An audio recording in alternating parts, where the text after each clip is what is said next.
Good morning, or depending on when you're watching this, good afternoon, good evening, or good night. My name's Ross, and as always told, out of Voice of Radio. So today we got some official reveals from Shrouded Fable that we need to be having a little bit of a look at. And these are cards which, I'm just going to go out and say it, these are good cards. Some of them, well, you've got a secret rare, which isn't great, but it's very pretty. And then we got some other cards here, which are absolutely, and I mean this very sincerely, absolutely going to change the metagame. One important thing to remember about Shrouded Fable is that it becomes legal for play on day one of the Pokemon World Championships this year.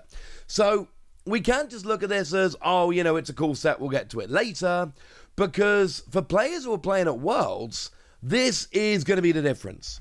The players who can adapt to the new cards in Shrouded Fable will have a gigantic advantage when it comes to the World Championships. Although it is very much worth bearing in mind that Night Wanderer is out in Japan right now and is largely the same set, so we can look at Japanese results and Japanese deck lists to find stuff out here, and that's quite important. Now, if you want to start off with something quite pretty, a lovely little secret rare, how about we start off with the secret rare Houndoom? Now, over on the Japanese website, it was officially confirmed as canon that they are chasing Heracross. I can't see that on the artwork. Let me know in the comment section if I'm being dumb. Let me know if there's something in the artwork that actually shows they are chasing Heracross that I can't see. Over on the Japanese site, they revealed this card and announced it as Chasing Heracross. Cool. It's a beautiful card. Playability-wise, it's a stage 1, 2 energy 50, and 3 energy 100 damage, and during your opponent's next turn, attacks used by the defending Pokemon do 100 less damage. Of course, it is just the defending Pokemon, which means that if your opponent switches their active, the new active won't be affected by the damage reduction. Is it a great card? No. Is it a really nice looking card? Yes. Yes, it is. And of course, they showed off the Houndour the other day in response to somebody responded to one of their tweets being like, hey, how about something from Gen 2 or 3? And they were like, yeah, sure, here's a Houndour.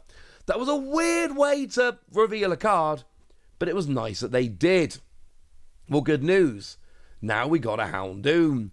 Also, for what it's worth, remember we have already had a Houndour illustration rare. We got it actually a while ago now. Well, it feels like a while ago, back in Obsidian Flames. So now if you really want to, you can either play the whole evolution line with illustration rares, or at least admire them. Elsewhere, Pokemon went and revealed Colress's Tenacity. Now, this is a very, very, very nice card that is going to be really relevant in a moment. But basically, what we've got here is a supporter card that searches for a stadium and an energy, reveals them, and puts them into your hand. Then you shuffle your deck. Now, the wording on here is really important because it says energy. It doesn't say basic energy. It doesn't even say special energy. It just says energy. The relevance of this, of course, is that you can go and search for any energy cards you like, basic or special. And I'm telling you right now, searching special energy in the Pokemon TCG is actually kind of annoying and not that easy. So the idea of having a supporter card that can go and search that special energy is a rather large advantage. Not seeing a huge amount of play in Japan right now, which is a little bit sad, but it goes and gets a stadium and it goes and gets a special energy, and this is cool. But it's also relevant for Kyurem. Now, Kyurem is a great card. Kyurem is a phenomenal card. Kyurem is already seeing play in Japan. It is going to see play. I would be very, very surprised if we got through the World Championships without seeing Kyurem. That would be genuinely incredibly surprising to me. Just don't expect it to happen. Now, it's got the attack Trifrost, discard all energy from this Pokemon, and it does 110 damage to 3 of your opponent's Pokemon. It's too expensive. It's a great attack, but 5 energy, discarding all of them just to use it? Nah, mate, not good enough. But there are two situations under which you will play this. First of them is the ability. Because the ability Plasma Bane says, if your opponent has any cards in their discard pile that have Colress in the name, this Pokemon can use a Triforce attack for a single colorless energy. This is redonkulous. Absolutely redonkulous. Because now, firstly, we've got the new Colress's Tenacity, which I like it, and it'll see a little bit of fringe play here and there, but it's not great. It's not going to be... You're not going to play Kyurem hoping your opponent's one of the few people playing Colress's Tenacity. However, Colress's Experiment... Oh, yeah. A lot of people are going to be playing that card. Because Lost Box is still a great deck. And it's played with Comfey to go and search out a bunch of cards. It's got Flower Selecting, lets you look at the top two cards of your deck. One goes to your hand, one goes to the Lost Zone. But then you've also got Colress's Experiment that'll put two cards straight into the Lost Zone. You look at the top five cards of your deck, 3 go in your hand, 2 go into the Lost Zone. And then there's other things like Lost Vacuum, which you put a card from your hand into the Lost Zone to Lost Zone a stadium or tool. And what you can do here is Lost Zone your own stadium or tool, and that will give you +2 in the Lost Zone. The thing is, unless you're playing a really weird Lost Zone build, and I will mention one of them in a minute, but generally speaking, Lost Zone decks use Colress and Comfey with a little bit of Lost Vacuum. That is how they roll. So if your opponent knows you're playing Kyurem, well, they can just not play Colress. But firstly, you got to make sure it never hits a discard pile, not just play it, but also in any other way. And secondly, you're not playing Colress, but of course, the whole point of the deck is playing things like Colress and Comfey. You are going to slow your deck down. You're going to hurt your own game plan despite your opponent. That is not ideal. And then, of course, if you do play it, yay. Obviously, it can be thwarted with Manaphy, but as can anything that hits the bench. If you see your opponent's playing Colress, just look out for Manaphy. But then again, even Manaphy, if your opponent is able to gust Manaphy into the active and play Cancelling Cologne, for instance, well, then they turn off Manaphy, and then they can hit the bench. So even Manaphy, as much as it's a really good option, don't get me wrong, Manaphy is not exactly a perfect answer. It's a good answer, don't get me wrong, but it's not a perfect answer. The other way to play this is with Regidrago, and this is seeing a lot of play in Japan. This is a very good option, and it is one you're going to see a bunch. Because Regidrago, you've just for free energy copy any attack of any Dragon Pokemon in your discard pile. So here, you still have to discard all the energy, but it's free energy, and you're playing a deck which can get it on, rather than 5 random energy which doesn't. It makes a gigantic difference. Regidrago gets a lot better in the Worlds format with Shrouded Fable, and Kyurem is one of the main reasons. And to be fair, all the Regidrago deck lists I'm seeing, they are all playing it.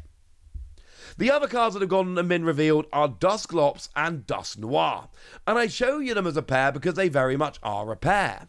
They both have the ability Cursed Blast. Once during your turn, you may put 5 damage counters on one of your opponent's Pokemon. If you use this ability, this Pokemon is knocked out. That's what Dusclops says. Dusknoir, incidentally, is a Stage 2, and it's the exact same ability, except it's 13 damage counters. And as a side note here, and this is incredibly important, they have to all go on the same Pokemon. It's not drop 13 damage counters anywhere you like. It is drop 13 damage counters on one of your opponent's Pokemon. Very, very important. And this is one of the best cards in the set. This is legit one of the very best cards in the entire set. Because, I mean, first of all, it's great with a bunch of stuff, but maybe the best use is Charizard. This is becoming a staple in a lot of Charizard decks. Because, well, the thing about Charizard is Burning Darkness does 180 plus 30 more for each prize card your opponent has taken. So what you can do here is use Dusknoir, drop 13 damage counters, go behind on prizes, but crucially, what you're really doing is adding 30 to your damage. You give up a prize that you know is not going to come back to bite you, and you boost up Burning Darkness by 30 damage. It's phenomenal. It's absolutely phenomenal. And then there's a whole bunch of other little uses for it. If you're not behind on prizes, you can use this to drop 13 damage counters. Then you're behind on prizes, then Counter Catcher will activate. So essentially you give up a prize, but then you take an important 2-prize KO, for instance, while also dropping 13 damage counters. That's pretty good. You can use it to get your opponent down to 3 prizes remaining to turn on Roxanne. So you can't play Roxanne, your opponent's got 4 prizes remaining. Oh, that's really annoying. Use this, your opponent's got 3 prizes remaining. Now you can play Roxanne to put him down to a 2-card hand. There are a lot of cheeky uses for it. And I did go and check it out on the channel. I did show you a video the other day, winning over in Japan, which is just like a pure Dusclops deck, no Dusknoir. And it uses things like Roxanne, it uses things like Counter Catcher. But then it also uses Lost City, so that when you KO your Dusclops, your cards go to Lost City, and you actually have a Lost Zone deck without Chorus, so that you can take advantage of cards like, for instance, Sableye dropping 12 damage counters, which of course combos beautifully with the damage counters you've already dropped from your Dusclops. These are a phenomenal pair of Pokemon. They're already seeing a bunch of play in Japan. They will see a bunch of play when we come over here. Cool. There we go. I promised you a secret rare and a bunch of good cards. I've shown you a secret rare and a bunch of good cards. So now it's over to you guys. Tell me which of these cards you're excited about. Tell me what you think is going to be good when we get to Worlds. Go nuts in the comment section, but be nice. And then make sure you like this video, subscribe to this channel, follow me on Twitter at TheWasi. That's where we talk about Pokemon and a whole bunch of other card games. And please do consider checking out patreon.com/PTCG Radio, where you can support the channel, get some bonus podcasts, join a Discord, and all kinds of fun things.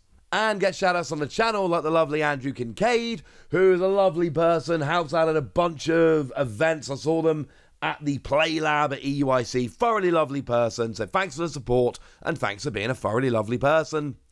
But by far the most important thing, as always, look after yourselves till next time, would ya? Thank you very much for watching. My name's Ross, and you've been watching PTCG Radio.